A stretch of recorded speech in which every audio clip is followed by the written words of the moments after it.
সকালবেলায় আমার 2 কাপ র চা করে আমি এখন চলে যাচ্ছি তোমার দাদাভাইকে 1 কাপ দিতে। আর মেয়ের মাস্টার এসছে, তাকে 1 কাপ দিতে। তো চা দিয়ে চলে এলাম। আর এখানে এখন ভাতটা বসিয়ে দিলাম। সকালবেলায় কিছু কাজ না করেই ভাতটাকে বসিয়ে দিলাম, কারণ আজকে উঠতে অনেক দেরি হয়ে গেছে। তো গুড মর্নিং বন্ধুরা, তোমাদের সকলকে ডেইলি উইথ আসমা ব্লগে স্বাগত জানিয়ে আমি আজকে এই ব্লগটি শুরু করছি। তো দেখতে থাকো। তো সকাল থেকেই বৃষ্টি পড়ছে ঝিরিঝিরি করে।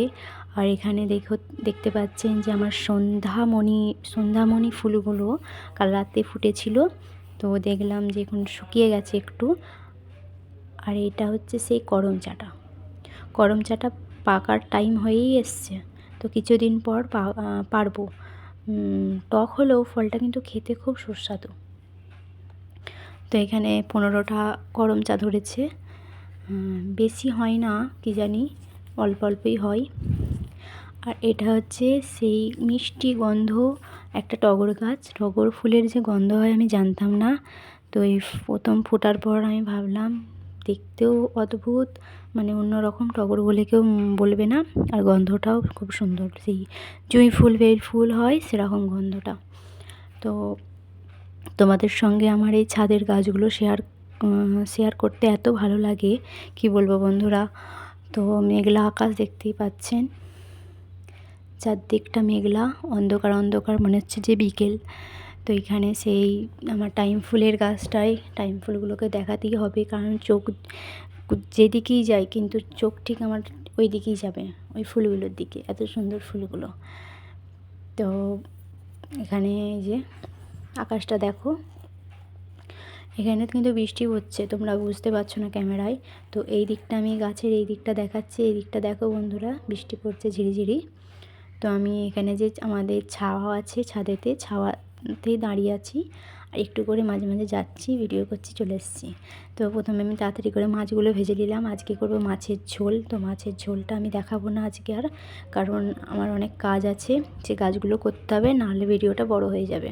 তো এখানে চিংড়ি মাছগুলো, মেয়ের জন্য 3 পিস চিংড়ি মাছ নিয়ে চলে এসেছিলাম। আর আমি ঘরবাড়িগুলো পরিষ্কার করিয়ে নিয়েছি আগে থেকে। তো ঘরবাড়িগুলো পরিষ্কার করে নিয়েছি, দেখে নাও। আর মোছাও হয়ে গেছে, সব কাজ রেডি। এখন শুধু আমি জামা কাপড়গুলো গুছাবো আর বেসিনটা পরিষ্কার করব।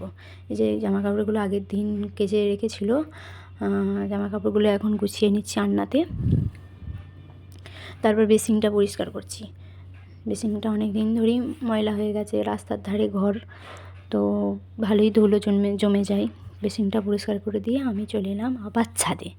তো বারবার ছাদে আসছি কারণ হচ্ছে জামা কাপড়গুলো ছিল, জামা কাপড়গুলো তুলে নিয়েছি কিছু। আর এখানে দেখতে পাচ্ছি জোর বৃষ্টি নেমে গেছিলো, তাই আমি গাছগুলো একটু ভিডিও করে নিচ্ছি। তো সবসময় গাছের প্রতি আকর্ষণটা আমার চলে আসে, মনে হয় যে শুধু ছাদেই বসে থাকি, এত গাছ ভালো লাগে। তো আমি আরও বেশি কিছু গাছ কিনবো ভাবছি, নার্সারিতে যাব, পেয়ারা গাছ, আম গাছ, আরও টুকটাক দেখি যেটা ভালো লাগবে সেটাই তুলে নিয়ে চলে আসবো। ছাদটা তো আমার বেশি বড় নয়, অল্প ছাদ। তো ছাদে যতটুকু লাগাতে পারবো ততটুকুই আমি ভর্তি করে দেবো লাগিয়ে। আর বেশ বড় বড় হয়েছে। এই ফলটা আমি যখন হোয়াটসঅ্যাপ স্ট্যাটাসে ছেড়েছি, আমার যে আত্মীয়রা তারা সবাই এসছে ছাদেতে, এসে একটা একটা করে তুলে খেয়েছে। এখনও কাঁচা, ওগুলো তুলছে না, যেগুলো পেকে যাচ্ছে সেগুলো তুলে নিচ্ছে। তো তুলে খাচ্ছে, যে টক হলেও কিন্তু এর স্বাদটা খুব সুন্দর। এটা তো পুরো একদম আপেলের মতো কালার হয়ে গেছে, তার উপরে আবার জলের ফোঁটা পড়েছে, দেখতে পুরো একদম মানে তুলতেই মন যায়নি, মনে দেখেই থাকি।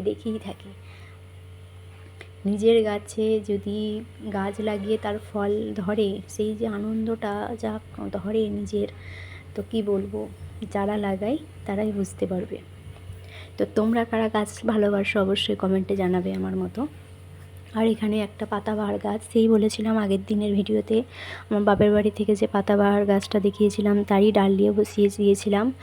আর আমার হাজব্যান্ড বলে তুমি যেই গাছই লাগাও সেই গাছই হয়ে যায়, তোমার হাতে কাজ খুব ভালো হয়।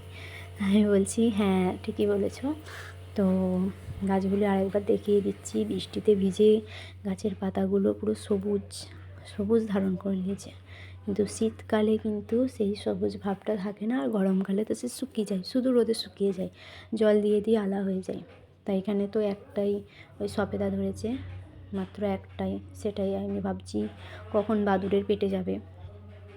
আর গাছে তো লেবু তুলে গিয়েছিলাম, আর এখানে এই যে ছোটো ছোটো অনেকগুলো ধরেছে, সেগুলো দেখছি যে বৃষ্টির ফোঁটাতে যে ফলেতে যে জলগুলো লেগেছে সেইটাতে ফলগুলোকে আরও আকর্ষণীয় করে তুলছে। তো এখানে দেখতে পাচ্ছেন যে গাছ ভর্তি, ওপর থেকে নিচে সব জুড়েই লেবু আর লেবু, চারদিকে লেবু। তো এই গাছগুলো আমি ভাবছি রিপোর্টিং করব শীতকালটায়। তো অনেক কষ্ট রিপোর্টিং করা, মাটি থেকে গাছটাকে বের করতে হবে, টবটাকে উল্টাতে হবে, শিকড় কাটতে হবে, আবার মাটি ভর্তি করে রিপোর্টিং করতে হবে। তাহলে ভাবুন বন্ধুরা কতটা খারাপ লাগে। আর এটা দেখুন ফুটেছিল বিকেলবেলায়, তো বিকেলবেলায় আমি ফুলটা আবার তুলে নিলাম। যে দেখো ফোটার পর ফুলগুলোকে কি সুন্দর লাগছে, আর গন্ধটা এত সুন্দর ছড়িয়েছে, ওটা ছাদময় একদম সন্ধ্যা তারার মতো একটা সুগন্ধি ছড়িয়ে যাচ্ছে চারদিকে। তো এখানে সন্ধ্যা তারা ফুলের এই যে এই ফুলগুলো না আমি চোখ দিয়ে দেখি যে ফুটছে, আস্তে আস্তে পাপড়িগুলো ছাড়ছে।